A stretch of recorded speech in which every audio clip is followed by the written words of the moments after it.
This episode is sponsored by Free Market Kids. Join the league of families who are transforming family time into unforgettable Bitcoin learning experiences.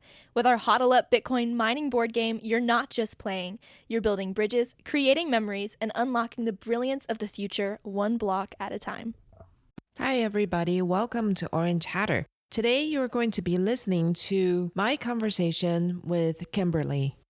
Hi, Kimberly. Welcome to the show. Thank you for sharing your story with us. I'm gonna ask you a question that I ask all my guests. What made you first pay attention to Bitcoin?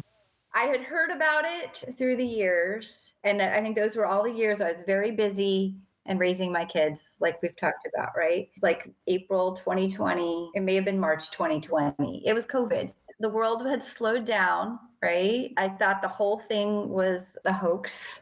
I couldn't believe that the world had stopped for this. I couldn't believe that Americans allowed themselves to be shut down. So I was already on heightened mistrust, right? But a dear friend, and he happens to be a pastor, shared with me about Bitcoin, which is kind of a crazy source actually now when I think about it. But he shared with me about Bitcoin, the blockchain, and cryptocurrency. So Bitcoin wasn't necessarily anything special. Do you know what I mean? Like it was just lumped in there with cryptocurrency, and it was the on-ramp to cryptocurrency. And basically, what he was really sharing with me was the blockchain concept. So how did that come up? I mean, that's not a common topic for you to talk about with your pastor. Well, he wasn't my pastor. He was a friend, and he happened to be a pastor. So Okay.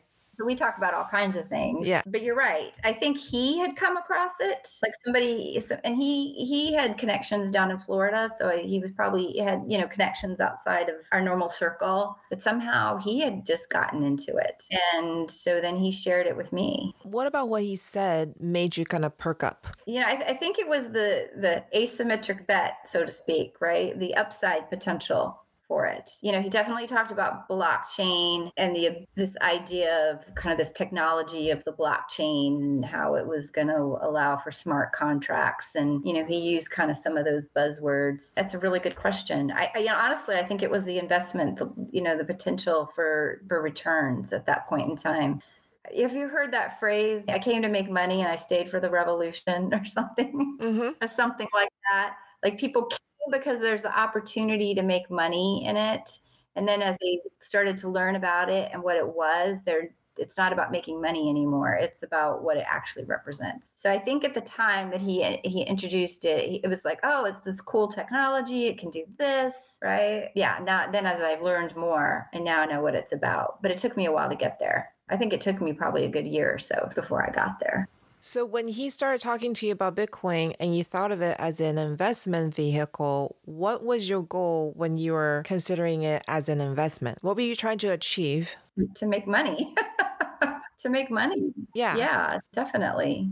If an investment involves risk, what about Bitcoin made you feel like it was worth looking at despite the volatility of the price? Because if we look at it historically, it's gone up and it's gone down. The swings are pretty dramatic. Well, any sort of I used to be a financial planner before I had kids. So I've always managed our investments, and so I understand volatility. And if you're into what you'd call large cap, but large companies, right? There's less volatility. But anything new, like a small cap or a tech stock or anything new, definitely has volatility to it. But quite honestly, I probably in the very beginning didn't understand the risks as much as I should have. I lost money along the way, right? But it was worth putting some money into and then dabbling in it. It's one of those things I put money into it that I could afford to lose, I guess.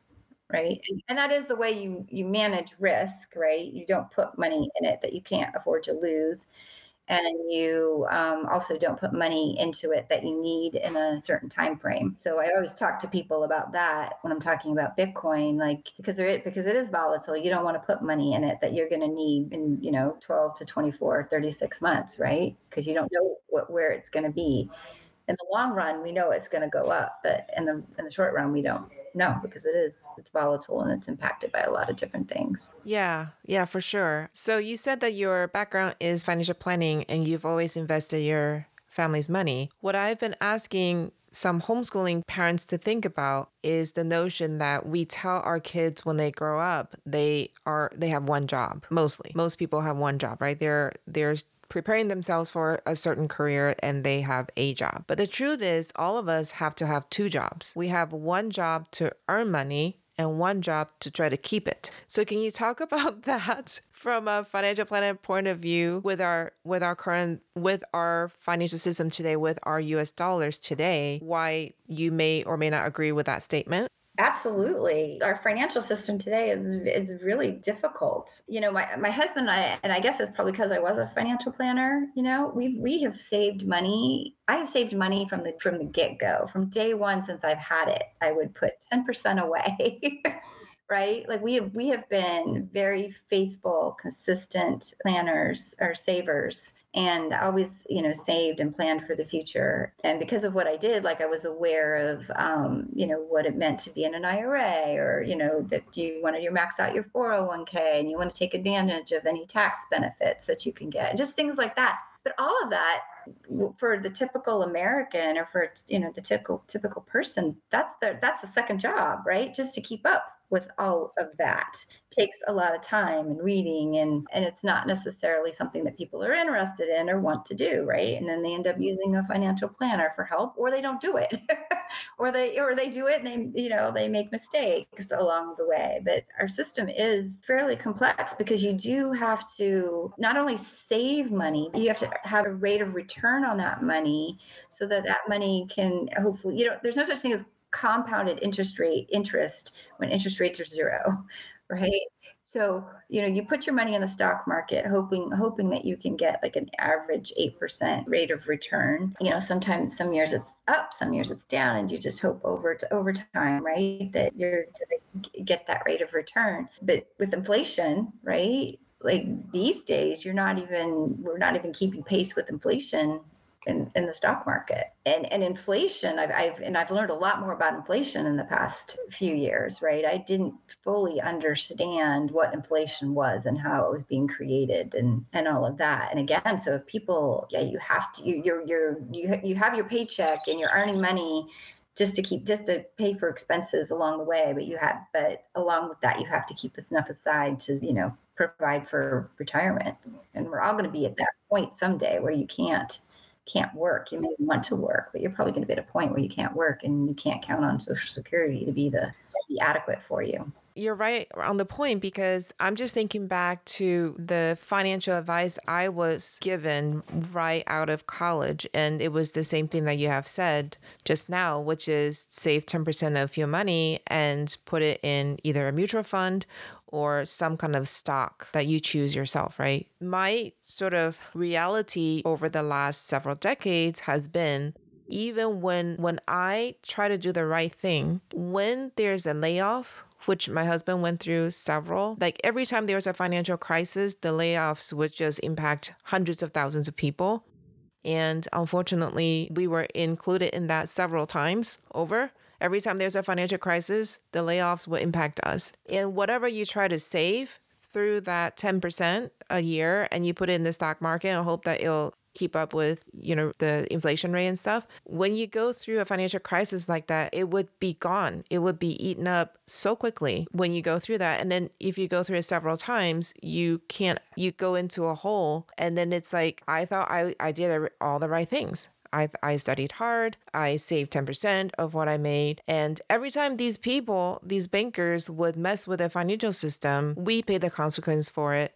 And it wipes out savings and investments when it happens over and over again, right? And it wasn't just that, every time the stock market will go down, it will affect our assets. It was, we now have no job kind of thing. And then I also want to reference, someone else that I know who pay off her house, pay off her car, and she put her retirement in mutual fund. And when she had retired and was ready to draw her funds to live on, right around that time, value went down by 40%. And it wiped out all the earnings that she had, the 8% average that she had over the several decades that she had her money in there. And then she was afraid to withdraw the money that she needed because then once she withdraws the money, it had no more potential to go back up with the market. And she did everything right. She paid off her car. She paid off her house. But now she's facing the reality of having to sell her house in order to live on because her mutual fund that she thought would be able to support her can no longer support her. So I think for me, that's my frustration because, like I mentioned before, tell me what to do and I'll do it. Like, tell me the right thing to do and I will follow it.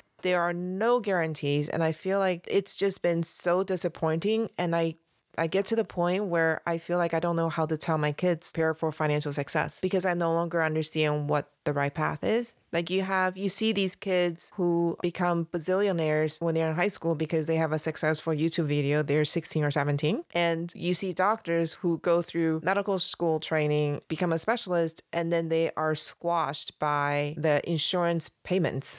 So what do I tell my kids? Go be a doctor or go be a YouTuber?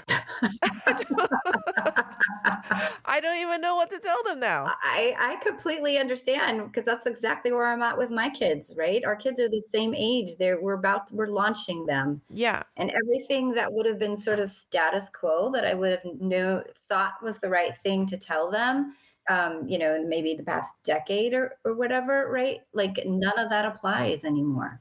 None of it.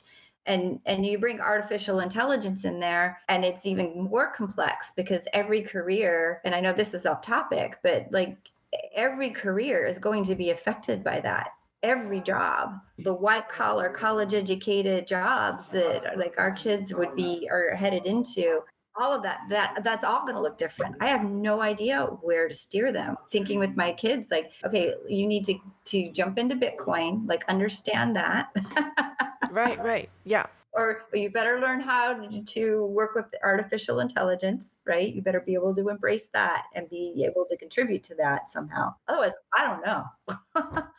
I don't know what.